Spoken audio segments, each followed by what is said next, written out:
This is John Abrams, and this is The Variety Artist, episode 61.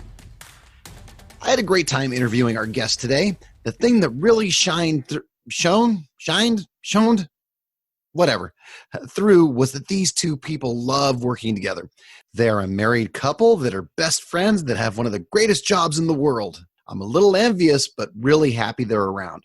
Make sure to stick around to the end where Jeff and Tessa give tons of great tips and advice. Have fun. Welcome to The Variety Artist, providing aspiring artists and entertainers with in-depth discussions from top performers from all over the world. So get ready to book some gigs, make some money, and have some fun with your host, John Abrams. My guests today are maybe the best mentalist duo in the world. Fox Television says the most amazing mind-reading act you will ever see. NBC says the finest act of its kind in the world. Penn and Teller say this act is so good, just breathtaking. Never seen better. Variety artists, I give you Jeff and Tessa, the Evasons. Hi, John. We knew you were going to say that, John. We knew it. How did you know that? It's amazing. That's what we do. That's who we are. We want to say hello and greetings to you and everybody who's listening from Nashville, Tennessee. Oh, you're in Nashville right now. Yeah. What are you doing there? We're this week working at House of Cards, which is a great venue for magic. It's our first time there. So tonight will be our third night, 3 shows a night. By tomorrow, we'll be doing 4 shows a night, and it's been just a great experience. Yeah, beautiful, beautiful place, too. If people haven't seen it yet, they should check it out. I hear Nashville is hopping. Oh, yeah, it's the place to be. It's like what do they call it? Nash Vegas? That's right, yeah, we just heard that one, yeah. That's good. So many venues they're opening up. Even the owner of House of Cards is currently working on 2 other venues, not just for magic, but for live entertainment. Yeah. And everywhere you look, there's a live act of some kind, mostly music, of course. Yeah, well, now for somebody who hasn't seen you guys act, what does your act look like? We are a husband and wife, 2-person mind-reading team. What does it look like? What does the audience see? It's very interactive. So for the most part of the show, it's what we call second sight. I would be working in the audience with various people, and Tessa remains on stage. She is blindfolded, and she knows things about people. Typically, this kind of act back hundreds of years ago would have been items. People would hold up a pocket watch, a hair comb, something that they would have in their purses, pockets, wallets. And the mentalist, or the medium as they were called, on stage would identify what those items were. But we've taken it to a whole new place where it isn't so much about the objects, it's about the history of the item. So most times, for example, somebody holds up an item that a comb. I won't even take it. I really want to get things that Tessa can delve deeply. We're looking for emotions. We're looking for deep reactions from people. They hold up a ring. Last night, for example, great-great-grandmother gave her a ring, had 11 diamonds on it. And Tessa was able to describe the ring, had 11 diamonds, came from her great-great-grandmother, and she even knew her great-grandmother's name. And this, for people, it's beyond magic. They don't even know what it is they're seeing. It sounds like by getting the history of the item, you're actually delving into the person's psyche.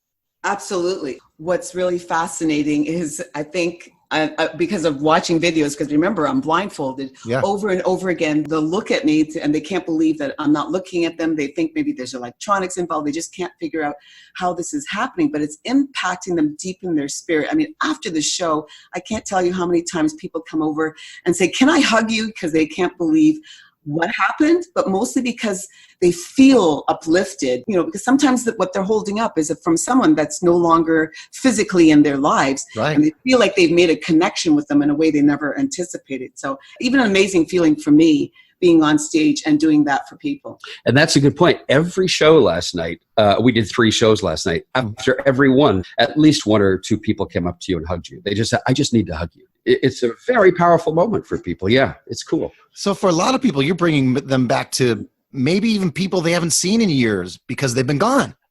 Or it could be someone in their life right now. They could be their child. It could be a graduation, someone they're in love with. Anything at all. I mean, that's, for us, people can hold up any object whatsoever. It doesn't matter what it is. We can do that. Is there one particular routine or object that gets the biggest reaction? Well, we definitely have a routine that gets the biggest reaction, but it's not part of what we just described to you, which is what we call second sight. And so we can talk about that after. This is a special piece in our show. We don't do it at corporate. Most of our work is either, I'd say, from the top to the bottom, corporate, and then campus activities, and then some performing arts, fairs, cabarets, and theaters, and cruise ships. I should have put that up a little higher too. Yeah. So at colleges and theaters, we do something in our show that it really impacts people. But for the second sight, I think the best items, the best objects are those that have a connection to another person that isn't even in the room with them at the time. And I stress that during the show because of the nature of our show. Tessa's on stage, she's on the microphone. One of her gifts is that she can just keep talking. I don't think I've ever seen anybody that can just fill in. There's no dead spots. She'll just keep talking. If we're having a little trouble getting something that is suitable for the moments that we want to achieve on stage, I'll just keep asking people. And I want to get things that have a history, things that are gifts. Yeah. I think jewelry and photographs are the two things that really impact people the most. Yeah, but talking about filling in this space, John, I tell you, I can keep talking, but in my head, I'm thinking, what is taking him so long? Come on. But it's interesting. I challenge myself. Okay, what else am I going to say? Where am I going to next? So, has anybody ever held up something embarrassing or something, other than a piece of jewelry or something that's naturally theirs, held up something to be a smart aleck and been kind of an embarrassing item? Oh, well, yes. Yeah, and 2-3 years ago, you'd get a vape, and that would be taboo. But now everybody has a vape, and they think they're pulling out an object that is very unusual. They're the only one, but it turns out I think everybody has a vape these days. Well, nowadays. So, yeah. But I was thinking of someone held up a vial that had some liquid in it. Oh, and she wore it around her neck. And when I realized what it was, in my head, I was thinking, oh my God, do I have to actually say what it is? And I'm not a prude, but I just wasn't sure if it was okay to actually spell it out. So I kind of danced around it. But last night, a woman wait, don't just go on from that. I don't even like talking about this thing. I know. Go ahead, Tess. I got the look. Anyway, it was I would say it was a donation, maybe we could say, from a boyfriend. So she kept that around her neck. For what purpose, I don't know. But got it. Okay, go ahead. I'm sorry. But no, last night, and so that happened a few years ago. Last night, a woman had a ring that looked almost like a white stone. What's the opal? Yeah, looked like an opal. But what it was, when Tessa started describing it, it was her breast milk that she had somehow had encapsulated and I guess hardened and became part of the ring, and it felt solid. Actually, her son is the one that got her his gift. Well, how would they even keep that? I didn't even know. I don't know. It was so dark. It's kind of dim there, so I couldn't get a really good look at it after the show. I wish I had more details on that, but in my mind, it was like, this is unbelievable. Yeah.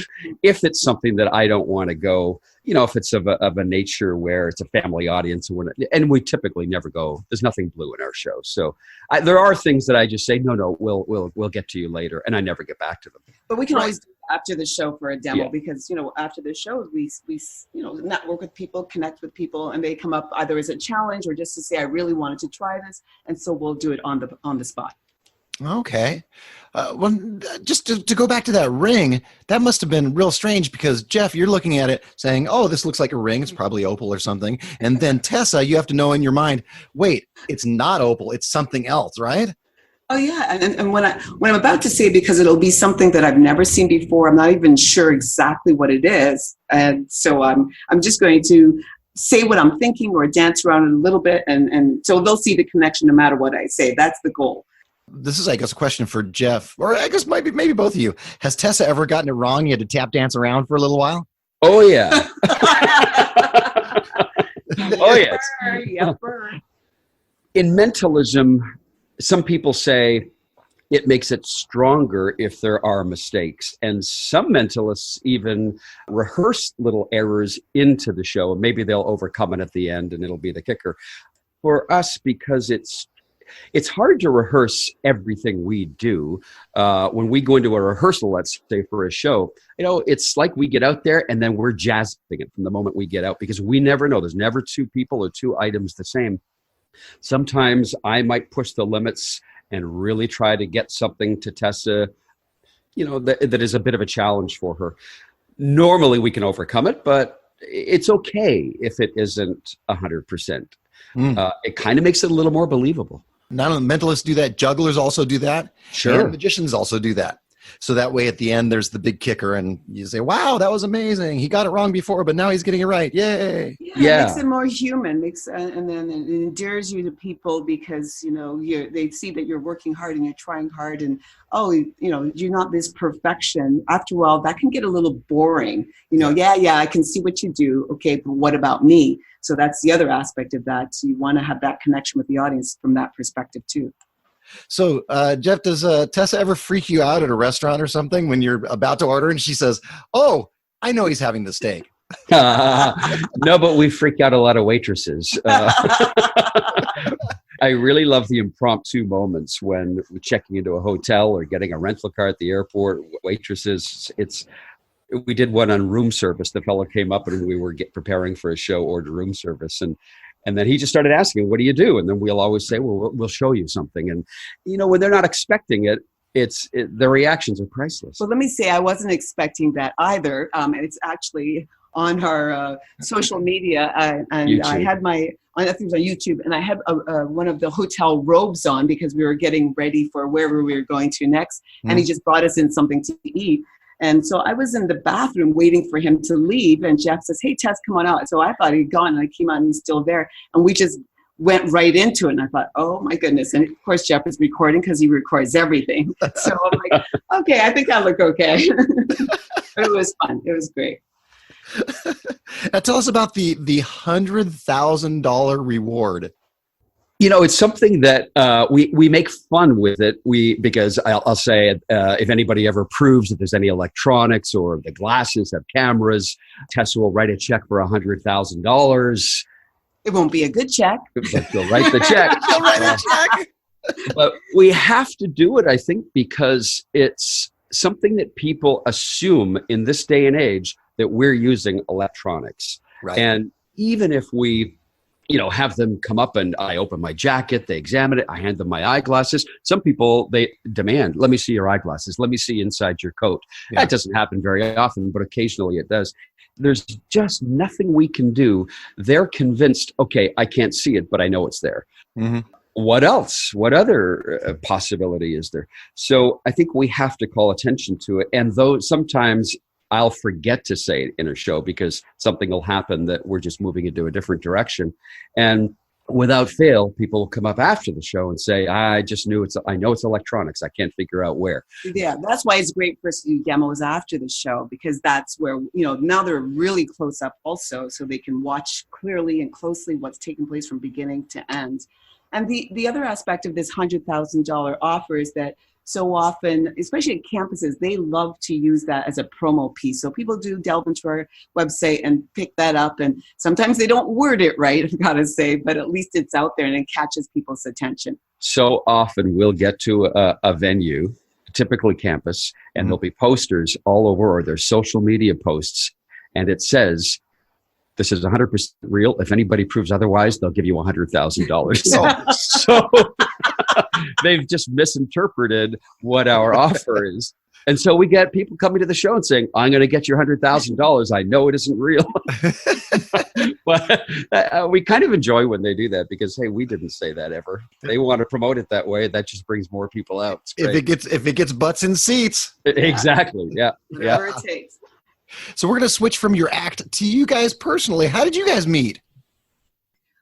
We met in 1983. I had just moved back from living in the Caribbean in the island of St. Lucia. Mm-hmm. The plan was for me to go to university, but I had some delays because of my transition. So I started doing some work, and one of them was modeling. Oh. One of the fashion designers up and coming in Toronto said to me that she wanted to have a magician in the show, just to do one piece with one of the models. And I was working with her behind the scenes at that point. And I just said to her, I want to do it. And she was like, have you ever seen magic before? I'd never, there I was, 21. I'd only seen one piece of magic, but till that, never. So I met up with Jeff and we did some rehearsal. And when I saw him, when he opened his apartment door for me to rehearse, for me, it was like love at first sight. And then we went on from there and we had an amazing rehearsal, a phenomenal show. And we just started working together. He asked me if I wanted to do other shows with him. And of course I said yes, for both reasons. It was exciting to do magic. And then I got to be with him more. And so it just took off from there. I want to say that was 1983, and we were in our, I guess, maybe 20, maybe not quite. I did a magic act at that time. So the mind reading, that sort of evolved later on. At the time, we did in that fashion show, maybe some of your listeners are familiar with, of course, the zigzag illusion, the mutilated parasol, and the broom levitation. Those three things. And Tess just picked them up. She was great at it. So how did you go from, that was my question, how did you go from magic act to mentalist act? I went to visit a friend in my hometown who I went to high school with, and he let me listen to an audio recording of an act that did this similar to what we do now. It was a 2-person mind reading act that he was working on. And Tess and I just looked at each other and thought, this is so perfect for us.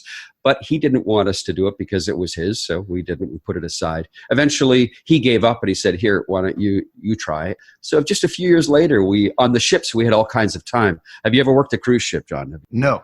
Do 1 night a week, maybe 2 nights a week, and you've got all this downtime. So it was perfect because what we do, it's the practice, it's the rehearsal. You can't just open the box, open the book, and read it and go out and do it. It does require. So we took a few years of rehearsing, but the ships was the perfect platform.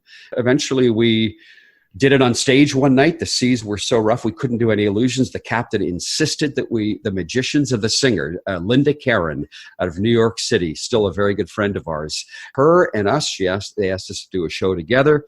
Couldn't do any illusions. That night was supposed to be the broom levitation and fire eating. We did fire eating. My favorite. And we couldn't do it. So we thought, this is the night. We'll do the mind reading. And that was the buzz of the ship. Eventually, we would mix the two, magic and mind reading. And then a few years later, we just gave up on the illusions because all our bookings were for the 2-person mind reading act. Well, and not only that, but then you don't have to load in the big props, big broom suspension and zigzag and such. Right? Yeah. Our mentor used to say he would encourage us to get out of the moving business. He said, all you're doing is moving. But we can still pack things really great. We learned our lessons from that experience, but it's so nice to be much lighter. Oh, yeah. I'll see on Facebook a young magician coming up and he'll be saying, well, I really want to get into the illusion business. And I'm like, well, if you really want to. Yeah, choose carefully. You guys were on Penn Teller Fool Us. It's a great clip, by the way. If anybody listening to this gets a chance to watch your YouTube clip for the Penn Teller Fool Us, it's fantastic. Tell us kind of the process of how that whole Penn Teller thing works. For us, we got a call from one of the producers to ask if we would do the show. I think it was the first year in the U.S., and we declined the offer. To be honest with you, we were afraid of working for Penn & Teller because of their stance against mentalists. They can have a pretty heavy opinion about mentalism and ethics and whatnot. And, we're very ethical in what we do. It doesn't really apply to us, but we just thought, no, it's not something that we want to do. They called again the second year and we accepted it. Did we do season 2? I can't remember what season we did. And then we had to cancel because Tessa had to have a surgery. And so the third season they called back. But this time the call actually was from Johnny Thompson. Yeah. Oh, okay. We were just like, we weren't expecting his call, and we were just thrilled, had a great conversation with him. And he said, we absolutely need to do this show. It'd be great for us. And we thought, okay, if Johnny's saying that, let's just give it a shot and go. What a day it was. There's so many twists and turns that were quite unexpected. Yeah, we were pretty nervous on that show because we had been to Vegas a couple of months before then for a job, and we had a night off. We went to see Penn & Teller's show, and Penn said a few remarks about mentalism and how I hate mentalists, and what are we getting into? But by that point, we'd already signed the agreement, and then we went to the taping of the show, and Everybody starts off downstairs. All the performers of that particular episode of Penn and Teller will be in the green room down below the stage underneath. And one by one, they bring acts upstairs. They do their spot and they leave through a different exit. You never see somebody who's just done the show. They don't want anything being talked about between the acts.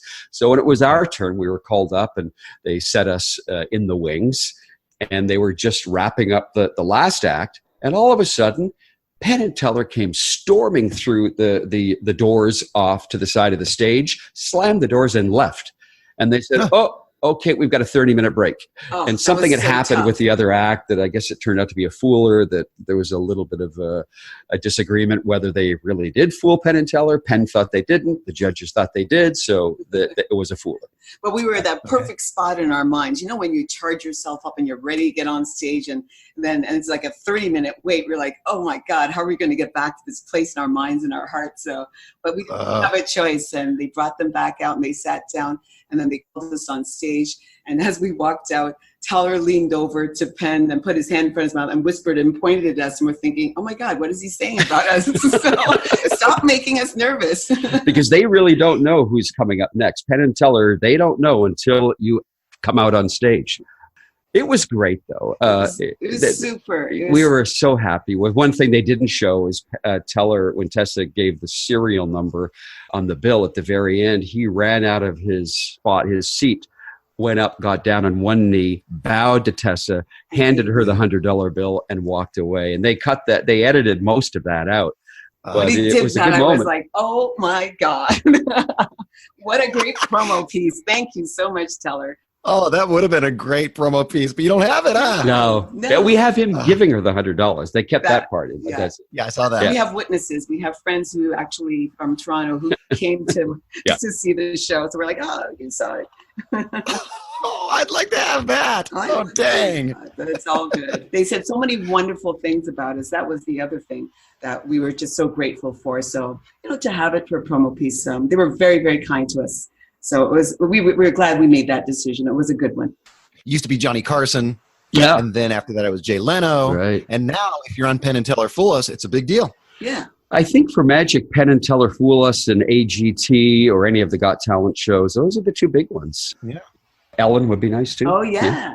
Yeah, Ellen, if you're listening to this. I'm sure she does. You know who to call. Right. All right, we're going to move on to fact or something John just made up. That sound like fun, you guys? Yeah. Is it fact? Or is it something John just made up? I'm going to give you a headline, and you're going to tell me whether it's true or not. And if it is true, tell me a little more about it. Okay. First headline. The Evasons had a show canceled at the U.S. Air Force Academy because of concerns they might use their telepathic powers to interfere with security and classified information.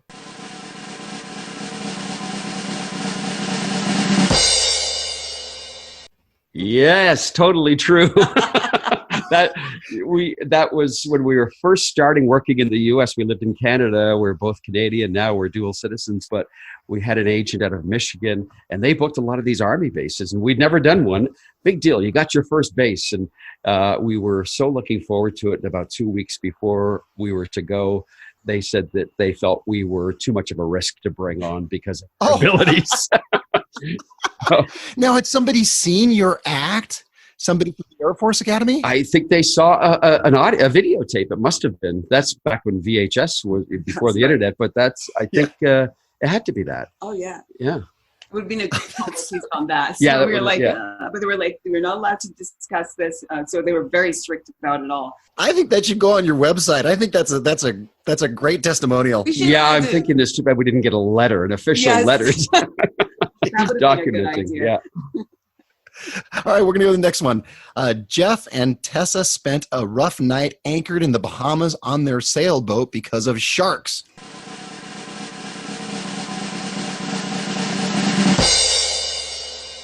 That is so true. Tell me about that. Well, I think this is the one where our nephew was with us. Yeah, we used to live on a sailboat for many years. Tessa and I lived on a 45-foot sailboat. Yeah, we just loved it. And so we would take some time off during the winter and go across to the Bahamas and just chill for a few months. And so one night when we came in and we were anchoring, there's a way you need to pull your dinghy up. We were towing it behind us and we forgot we were towing it behind us. And the string, or the painter that is called, got wrapped around the propeller. And of course, we shut the engine off. Jeff was like, okay, I'm going to go into the water and cut it off so we can have it for the morning. So he jumped in with his fins and his goggles and started cutting it off. And then all of a sudden, this shark came from nowhere. And he had to get right back into the boat. And so he was trying his best to do it, but it just kept coming back and forth. And then the night got really, really rough, and we could see them coming all around us, sailing all around us, swimming all around us. And we didn't have any idea that the place we were is where they had tours, and they would bring people in to dive and to feed the sharks. So they thought we were getting the water to feed them.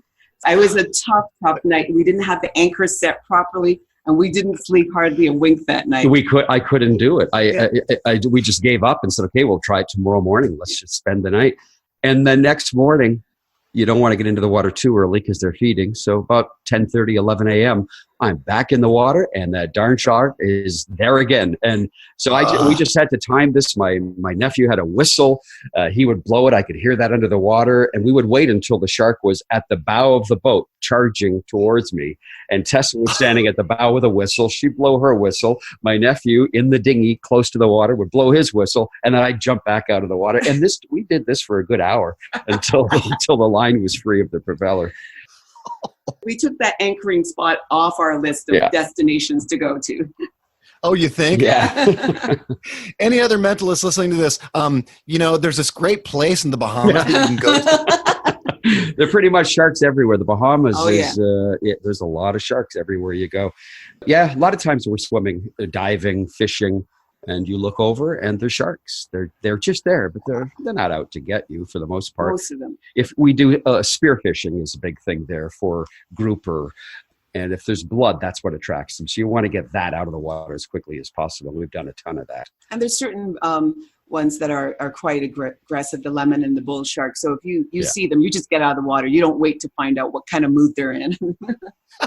You're like, hey, how's it going, Mr. Shark? You're aggressive. All right, we'll go to the next one. Speaking of water in the Bahamas, on a cruise, Tessa accidentally forgot her performance dress and did the entire act in one of Jeff's suits.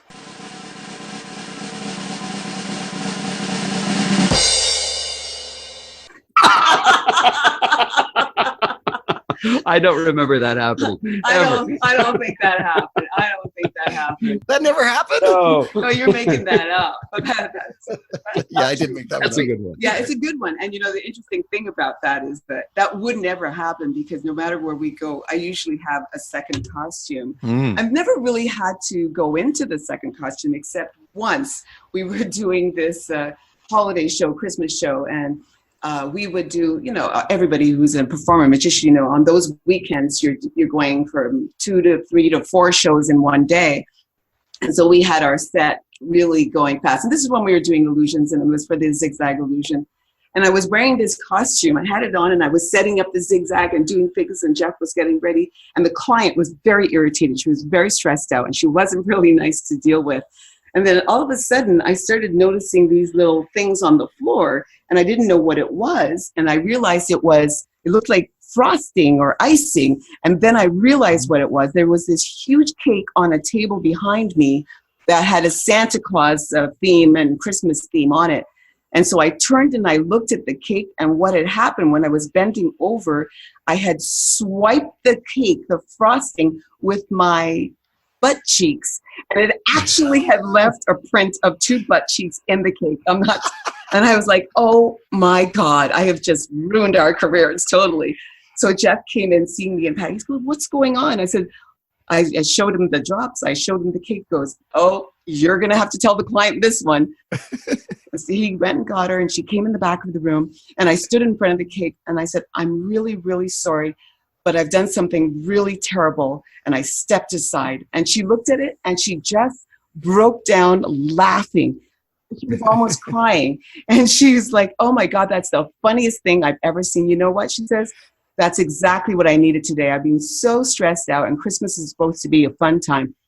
She said, don't worry about it. We'll just cut it. And I said, I know how to ice cakes. I can fix it up. She said, no, we won't bring it out as a display. We'll just cut it up. So, and she said, are you ready to start the show? I said, I just got to change my costume and I'll be ready for you. So that is the only time I had to do that. And as she was serving up the cake, she was like, would you like a butt or... Absolutely. And cake's my favorite thing. So I said, I can take some of those pieces if you don't mind. Last one. While traveling overnight from Egypt to Israel, the UN tour bus the Evasons were on was forced off the road because they were under attack.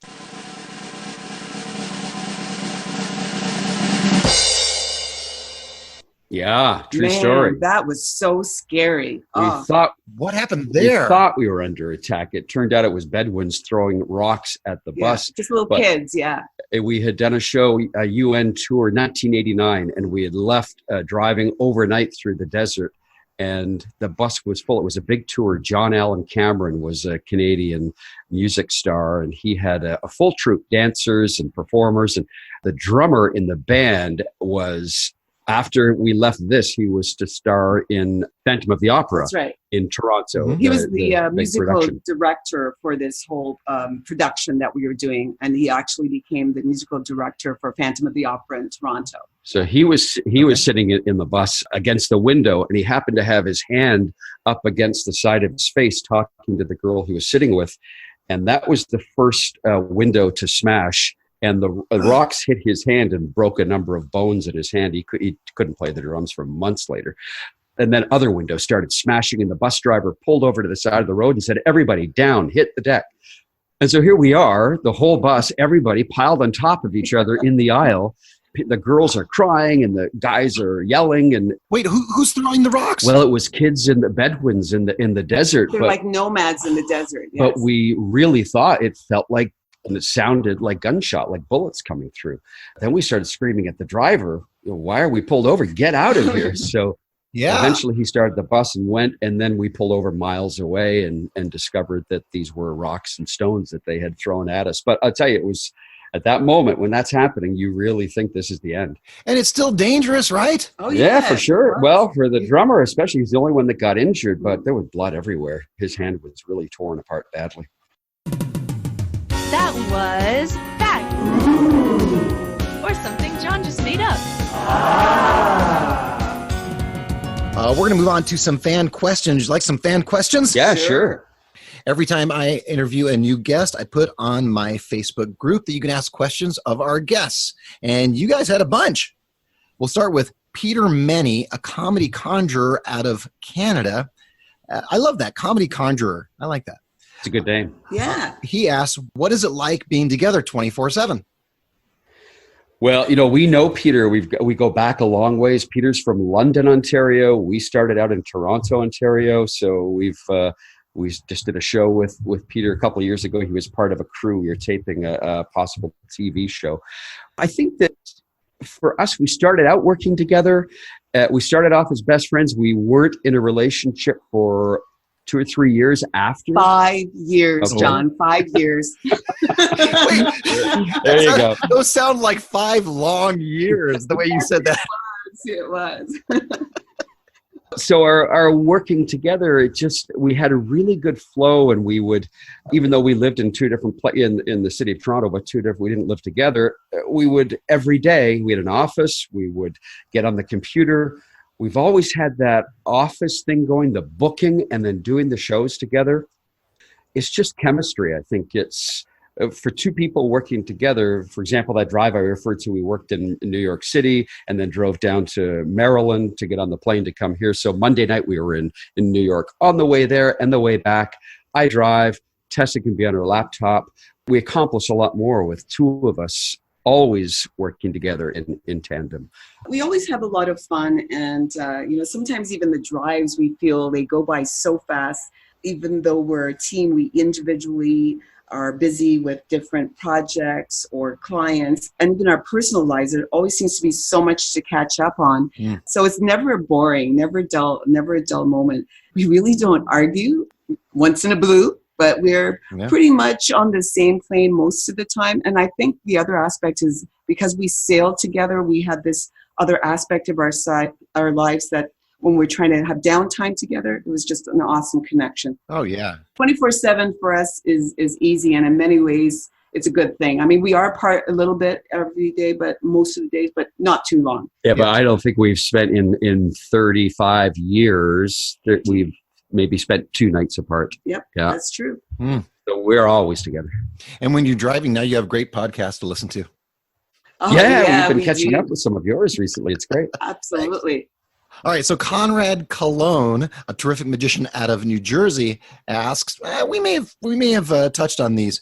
How do they balance the insane travel schedule and maintaining the relationship? That's one. We kind of touched on that. Yep. I know they used to go sailing for a portion of the year. Do they still do something like that? We sold our boat 3 years ago. It wasn't even for sale. Somebody just offered us, and it was an offer that you couldn't refuse. So we took it. We're actively searching for a new boat now, Yes. but we have a I'll call it a cottage. It's a home up on an island in Canada that we go up to, and that's kind of our getaway. We use that now as in place of the boat, I suppose, in a way. So we've always found it important to have a place to go to there, or a frame of mind to get to that is out of the show. Because as you can imagine, when you work together on stage and in the office and booking shows, you got to have a release at some point. Yeah. The interesting thing, what we noticed when we took some time off to go sailing, we took a few months off every year. We were always amazed at how many more bookings we would get for the rest of the year. It would, be as much as what we would have got for the whole year.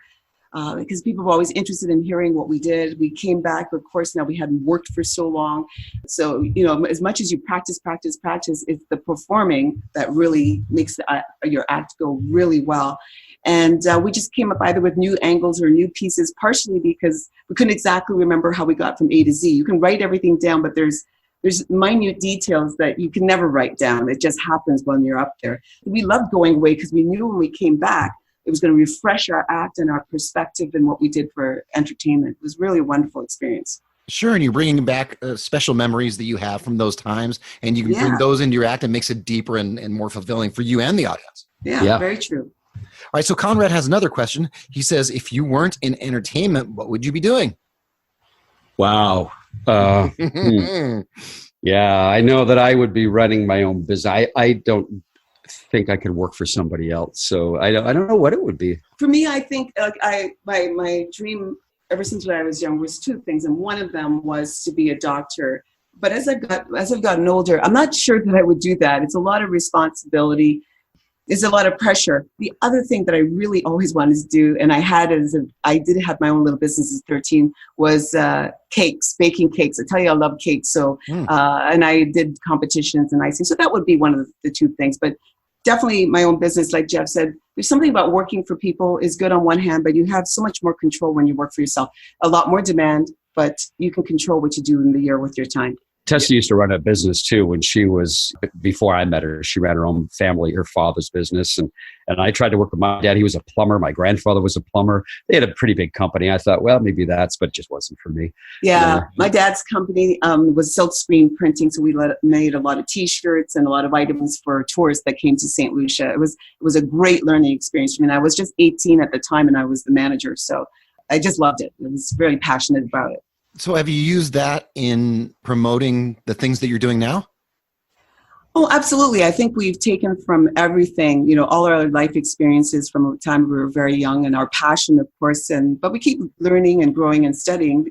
And, social media is huge. That's a big transition. That's crazy. So that's been a pretty big leap, especially all of us at this stage of our lives. It's harder work than the youth. They're used to it. That's who they are. I've talked about that many times. I've had a couple of people here on the podcast to try to catch us up on Twitter and Facebook and things. Ugh. Yeah, I remember listening to one of Madeline Sklar about Twitter and all her tips. And it was like, well, they were great tips. But when she said that, you should post 5 times a day, and it was like, what? How do you have time to do all of that? On one platform, just one. It's crazy. Yeah. I use Buffer, which you can have one post for 5 or 6 different platforms. So that's helpful. Yeah, that was a really great podcast. So I was so glad that you got her on. And I've got it on our calendar for when we have a little downtime starting next week, that we're going to go back and listen to it and try out some of the recommendations. Sounded really good. So thanks for having her on. Oh, yeah. In fact, I listened to it. I've listened to it a bunch of times, and sometimes I listen to it and I sit on my Twitter on my computer while I listen to it to try to, make the adjustments that she says. Cool. All right, we'll go on to Rob Balchunas, famously known as Rob the Balloon Guy. He has that on his business card. He says, don't really do it. All right, so he says, I've seen many male/female mentalist duos. What do you do to set your act apart? Oh, in fact, he and magician Caleb Morgan had kind of similar questions. What tips do you have for creating a unique, one-of-a-kind act? Mentalist duo is a term that we came up with, and that's what that's our tagline for our act. Every time and Mentalist duo is our Instagram handle, and I hear other acts using that term, and I kind of wish they wouldn't, because that's the title of our act. But it's become kind of a generic term maybe to describe a two-person mind-reading act. Or I thought it was generic too. When I read it, I was like, well, that's what they do, and that's what they are. Yeah, no, when we started, that was the title of our act, the Mentalist duo. And okay.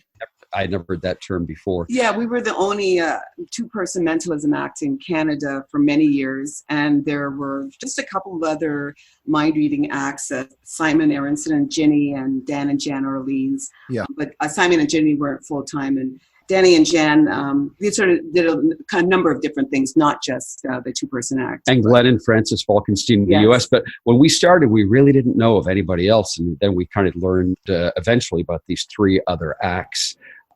Now there's quite a number of two-person mentalist acts coming along. So I guess the question is probably better, what do they do to set themselves apart? If that's what he means, what do we, to set ourselves from other mentalist dudes? We're just doing our thing that we've always done. Yeah. It's about our personalities, about our relationship together on stage. These are elements that we bring into the show. We're a married duo, so that brings a lot of different fun moments in the show. We're also mixed race, so visually, of course, we look quite different, and we're set apart that way.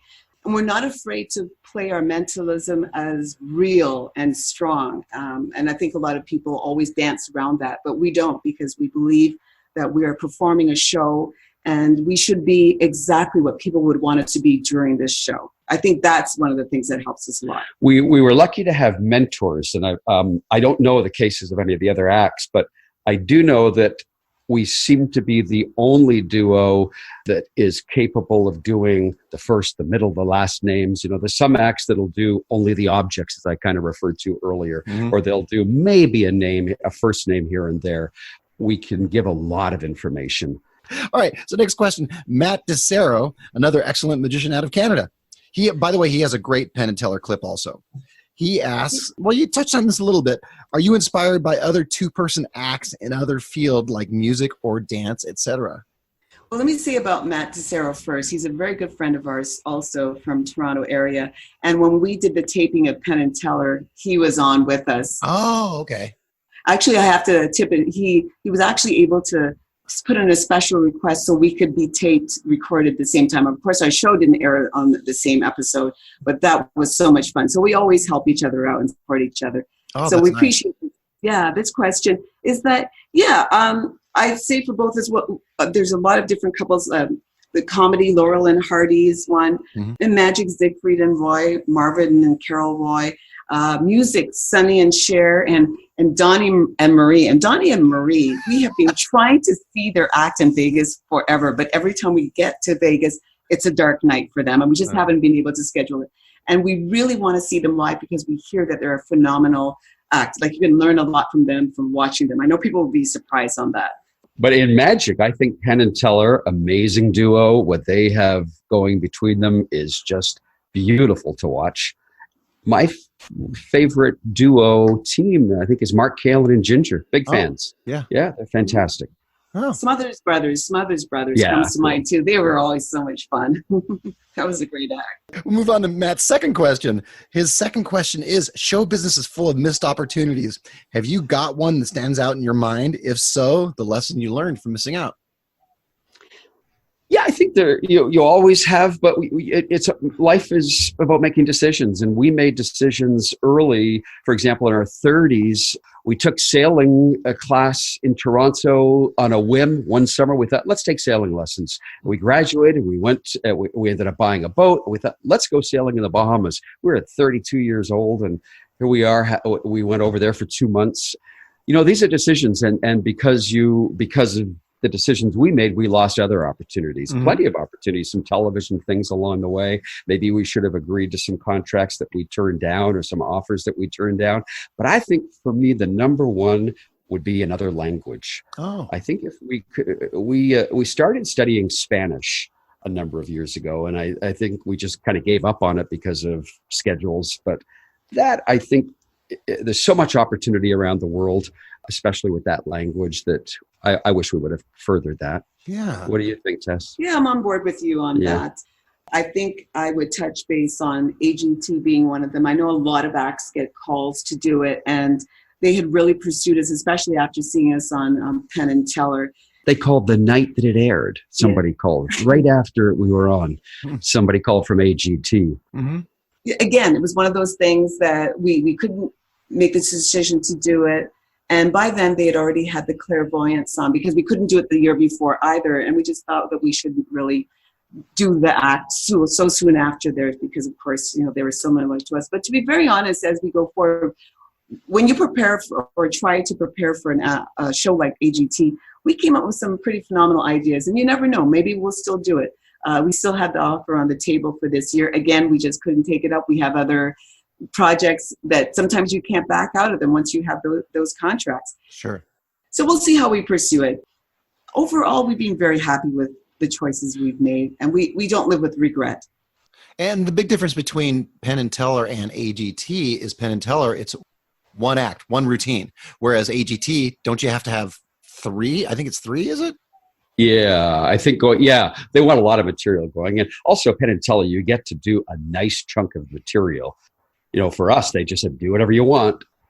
But you do get a really nice showcase for your act on their show. Yeah. I think your clip is 9 minutes long. Oh, is it really? I think it is. It's great. It's worth every second of it. But on AGT, I think it's a minute. Is it 90 seconds? It can be about 90 seconds. Sometimes they'll give a little more. But we did have other routines. We have a longer show that we perform. So we don't just do the second set. We might use that ability in other aspects of what we do. But we had quite a chunk of material that we could have filled many more spots with. So got it. It's interesting just even thinking about it, because it makes you more creative, even if you just take it back to your own performance. All right, Dale K., your friend, an amazing hypnotist, episode 54. It's a terrific episode of The Variety Artist. He says, hey, how do you feel about putting in decades of work into the Second Sight Act, especially with other couples relying on electronics and gimmicks? If these devices and tech were available when you started 30 years ago, would you have used them? What a great question. That is a good question. Yeah. Thanks, Dale. Dale's one of our closest friends. And what a great podcast he did. Fantastic. Really thanks. Yeah, that was great. For us, and I think his question is specifically 2-person Second Sight acts, right? He's not talking about electronics in general. Yeah, that is what he's talking about, I think, because as a magician, over the last 5 years, we've had to fight that too. You have to actually put things in your act to disprove, just like you were talking about earlier, to disprove electronics. Yeah, and mentalism, some of the electronics are beautiful, and in some instances, there's no other way to accomplish the effect. I've seen other acts that use electronics today. They hold up an object. It's an iPhone. It's a comb. It's this. It's a that. You can't do the other. You can't really get a lot out of the items or the people. Would we have done it? Well, we did have the opportunity. We did consider it. So no, we would not have. There you go. Yeah. I think that answers it enough. What are 3 wavy lines? Tell me about that. That's something new that you guys have come up with, or what?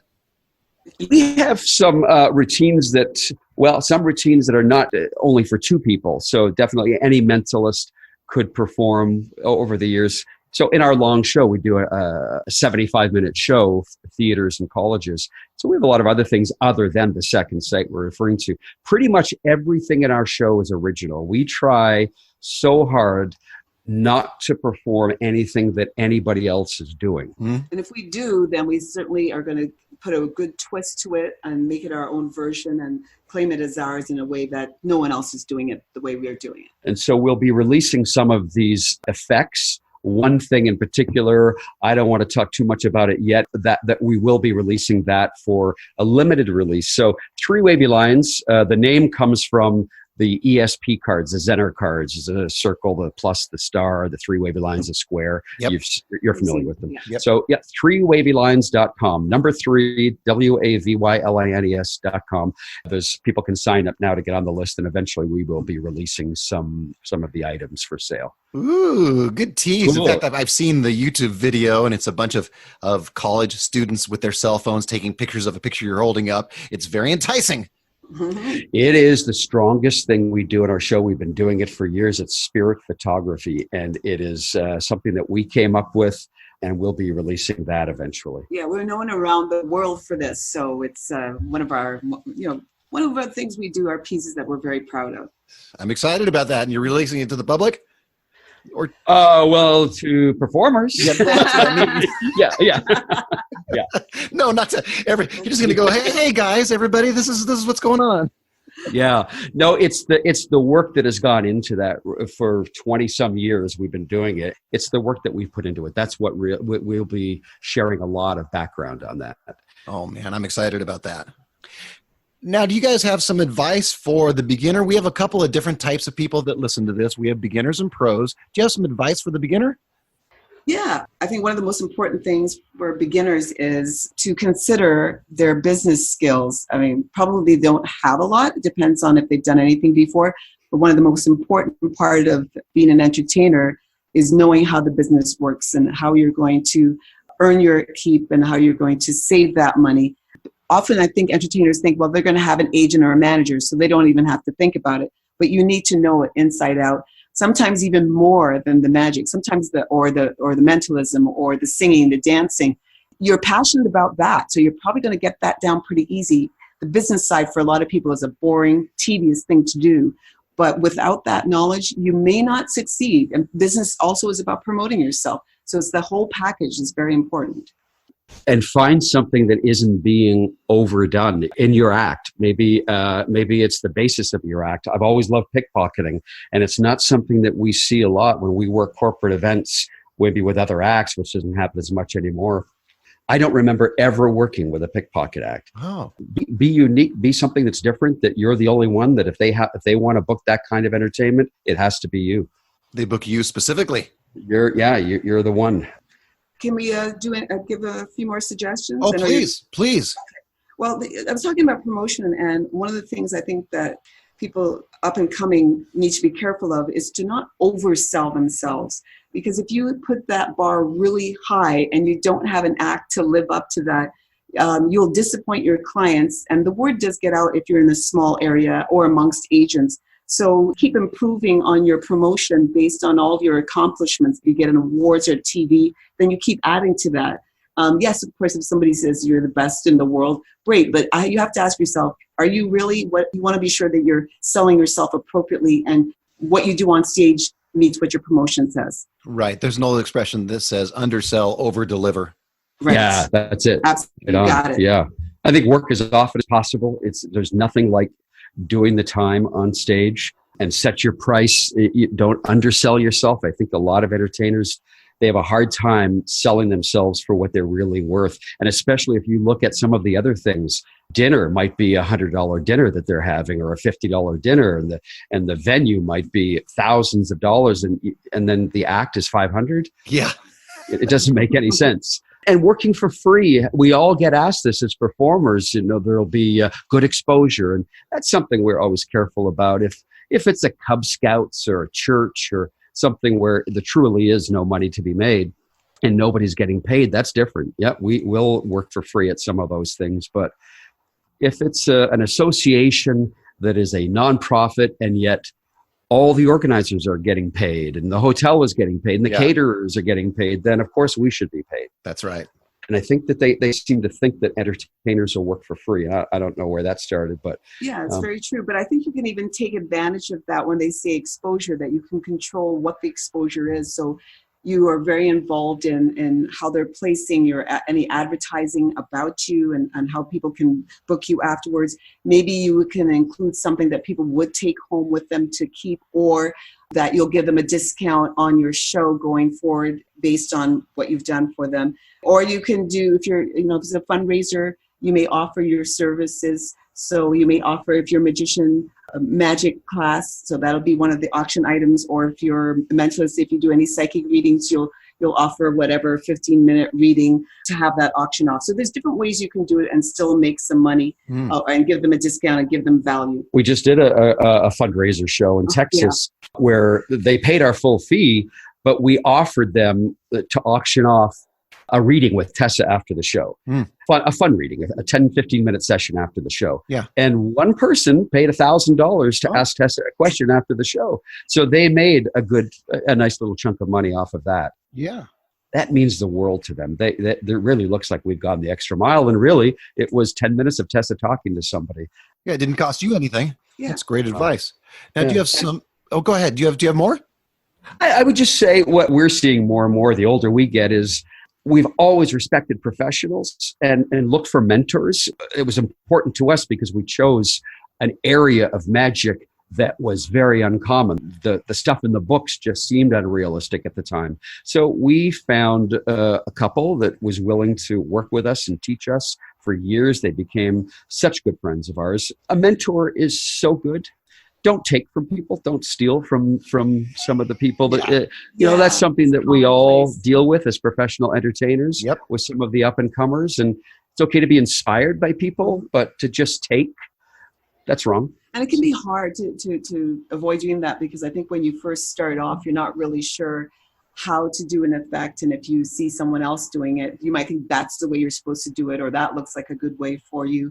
And that's not always the case. And so often that's why books are better, because when you read the effect, you're not visually seeing how it's done, and it makes your mind be more creative. Now, of course, the way the world these days, everybody's looking at YouTube. That's how you're learning to do your magic, your mentalism. So I'm not dissing that whatsoever, but still somehow once you see it, you have to come back to yourself and ask yourself, how can I do this differently? And find a way, work hard at it, and you will get a way, for sure. We've had some duos call us and email us, and we've helped mentor a couple of other two-person mind reading acts. And I love to see how they progress, and we've remained friends. There's quite a few. We have friends around the world that do this kind of act. And, when you work together, when you can collaborate, it's great for both sides. Some of the new people coming into it, they have great ideas that we wouldn't have thought of. Mm-hmm. Not that we're going to use it all the time, but it's fun to have that respect, that mutual respect. Yeah, I never thought about Tessa's point about the difference between reading a book and watching a video, whereas if you're watching a video, you're picturing that person doing that particular effect. Whereas when you're reading your book, you're almost more picturing yourself doing that effect, which makes it more original. Yes, absolutely. I think so. Huh. Interesting. All right, how about the working pro? Advice for the working pro?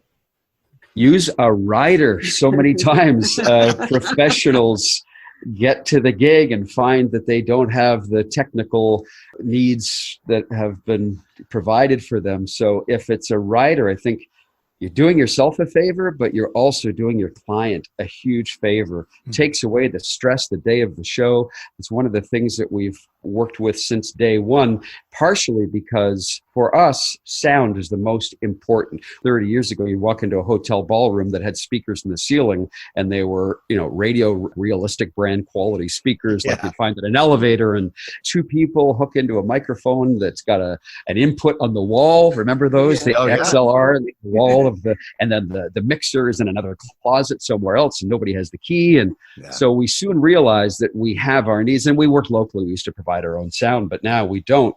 And lighting is important because our show takes place in the stage and in the audience, access to the audience.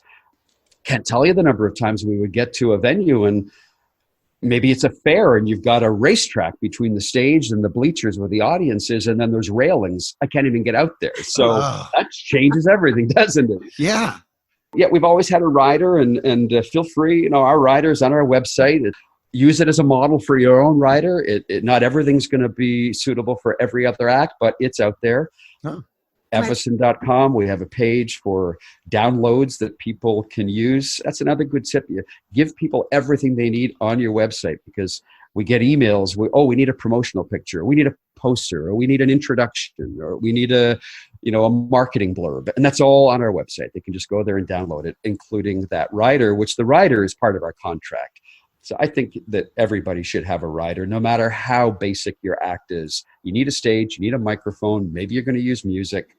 Let them know everything you need before, so that they can speak to the people and get everything provided to you beforehand. And I think it's great to have that paper trail, but you do have to keep in mind that depending on the event, that rider may be passed down hands. So you're not always sure who's going to get it in their hands and how well they're going to use it. So I always encourage the end client or the end person to use it as a check sheet, cross off as you are sure you have everything there. Mm. Also, if we know that there's certain things on the rider that are really important, that if we don't get that in a certain way, that it's really going to affect our show, we focus on that and make sure that we have that. We may even talk to the sound and the lighting person aside from just dealing with the client, because the client usually doesn't really have any knowledge. They just pass the paper on to somebody else and they said, yep, they've got it. And then that's it. Well, they may not have got it. Yeah. So that's another thing, is just take a few minutes. It only takes, always tell the client, 5 minutes. I just need 5 minutes of your time. If I can reach that sound person. And they're always happy to know that you're going to deal with them, because then they know it's going to make it even better for them. Oh yeah. And there's no emergencies during the show. Sometimes they come, you get surprises, but what you're trying to do is eliminate the surprises as much as possible. I carry my own microphones. If we get a mic and they have a really cheap mic on stage that doesn't have a switch, let's say, we like to have a switched mic. I carry my own wireless mic, carry an audio ape device, which you're probably familiar with, John. Yep. It's great so we don't have to rely on anybody missing music cues. We do use music throughout our show. Walk on, we have some beds, we have some stingers, we have the walk off. So I can control all that stuff. One other thought is going on a different directions about promotional materials is to update your material. And that's our opinion, to update your materials often, not just with the new shows, awards, or TV that you've done, but also your photographs. Some people keep that same photograph for 10, 15, 20 years. We try to do new photos like every 3 years. That's usually our target goal. We can't always hit that mark, but we do. And also if we get new ideas, we think that better represents how we're selling ourselves. We're going to go in and do some photos, even though we might have just done some a year and a half ago. Sure. So that's one thing to keep in mind. There's nothing worse for you to arrive to your show and your photograph is 15 years older or 20 years older. Oh, yeah. I can remember a ventriloquist in Toronto. I'm not going to say any names, but the promotional material, the photo had to be 30 or 40 years old. So he looked nothing like the photograph when he arrived at the venue. It was great. I see that in Southern California a lot too. Is that right? Oh, it's awesome. Yeah. You see the promotion of this guy or that girl, and I know them personally. I'm like, well, they don't look like that. Yeah. And now look how easy it is to take photos. Even on your iPhone, it's incredible. Some of the we have a great photographer that we've used forever, but you don't even have to go that way these days, do you? Yeah, you don't have to, but it is nice to have a professional photographer. They can do things that I can't do. That's for sure. Yeah. And I think one more observation I just thought of for two-person acts, and really this is something maybe for the beginner, but I've also seen professionals that have an assistant, a magic act, and she's bringing things on and off the stage and never gets recognition. Not even her name, or how about a big hand for whoever. It's a person. People want to know. If you're a guy and you've got a woman coming off and bringing things on and off and helping you in the show, they need to connect with the audience. The audience wants to know a little bit more about that person. So at least tell us who they are, what their name is, and a little bit more. Yeah, that's great advice. And it makes the show look bigger too. It sure Absolutely, does. It sure does. If I can bump back to the promotional materials, another thought when you're doing the photo session, I'm assuming a number of people do this, but maybe a beginner wouldn't think to do this. is before you go to do that photo session with a professional photographer, is to make a set list of what you're going to do. What are the photos going to look like? And now that we all have our smartphones, you may even take a picture of yourself, of the idea of what it is you're trying to accomplish, and practice those poses. Look at yourself in the mirror. Does it actually look good in the way that you're hoping it to look? And then you make a set list of the costumes you're wearing. If you're wearing jewelry, ladies, everything, or package it together. So when you get there to do your photos, everything's together. You got to change your costume. You got the shoes, you got the jewelry, you got everything organized. You don't even have to think about it. And if you have usually the makeup artist that stays there, often they'll help you get dressed or do things for you. So that makes it easier for them to assist you also. And the photographers just love it. And then you can spend more time taking more pictures because they may have an idea that you haven't thought of. And it gives you that extra time because you're paying for a certain amount of time. Right. So you got to make every minute count. Great advice, you two. I'm going to ask for one recommended book, one or two, whatever you have, and let you guys go. Yeah, well, I think we both agree that one of the books that helped us and continues to help so many people is Harry Lorraine and Jerry Lucas's The Memory Book. Mm. And everybody will know Harry Lorraine. I think a lot of people, because of course he's also known for his card magic. And people are not always aware of his memory system that he created. And the memory book is the first one. It's a little pocket book you could fit in your pocket and your purse. It's amazing. It's intense. And it may feel like it's a lot of work, but it will help you dramatically. And one of the things that a lot of entertainers, one of the aspects have trouble with is remembering their volunteers' names when they come on stage.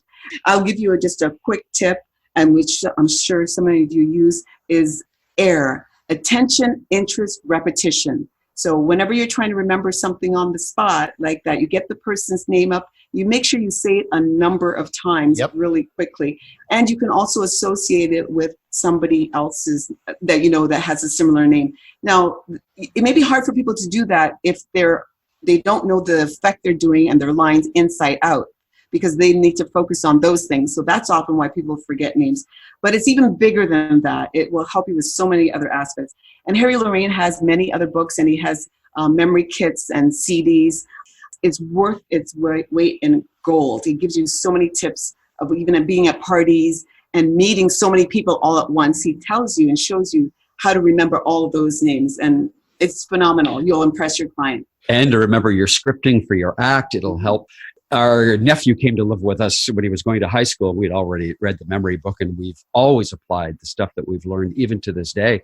And with him, he had trouble in high school, geography and science. And so we taught him the basic memory techniques, mnemonics. Mm-hmm. And his grades literally went from barely passing in the low 50s up into the mid 80s, like that, like almost within one day, because he had an exam the next day that he was having a hard time remembering. I think it was the provinces of Canada and the states of the USA. Mm-hmm. And he just couldn't remember it. And in 1 4-hour drive that he was with us, driving from a show, Montreal back to Toronto, we taught him in our van. And the next day he aced the exam. And it just made him feel so good. For so many people in life, that's great. That's a great book. Well, thanks, Jeff and Tessa, for doing my show. It was great. You guys are awesome. Way full of information and everything. I loved it. Oh, cool, John. Well, this is a lot of fun. We haven't done a lot of podcasts, but you are definitely our most recent. Yes. I'm the best one you've done today. No, this is awesome. This is fun. Oh, you're great. We love listening to your podcast. I really particularly appreciate your energy and your enthusiasm. I just I can't lose any attention when I'm listening to you. So I really love how you do it. Well, I have fun doing it. How could I not? Yeah, we have a good life, don't we all? We entertainers. It's really fabulous, fun life. Yeah, what a deal. We get to entertain and make people laugh and have fun and get paid for it. Yeah. What a deal. I'll let you guys go with that. And thanks to all my variety artists. If you found this podcast valuable, which I know you did, tell a friend to listen. Say, listen to this podcast. That's how we can spread the word. And you reach me at john@thevarietyartist.com. Oh, before I let you guys go, is there some sort of social media you guys want to promote? Yeah, on everything, we're TheEvasons, TheEvasons, except for Instagram, Mentalist Duo on Instagram. Our favorite posts are the videos, just the impromptu moments as we're in our travels and Tessa's doing some of her mind reading with people unexpected. But we'll also be promoting your podcast, John, because it definitely needs to get out there as much as possible. Well, thank you. I appreciate that. Yeah. And if you're hearing this for the first time, you can join my Facebook group at The Variety Artist, where you can ask me to ask questions of our guests, like my new friends, Tessa and Jeff. Now go out and book those gigs, make some money, and have some fun. That's all for this episode of The Variety Artist, but your journey continues on our website. Go to thevarietyartist.com for more strategies, insight, and resources, as well as show notes on today's guest to assist you in your career. We'll see you on the next episode of The Variety Artist. But until then, go out and book those gigs, make some money, and have some fun.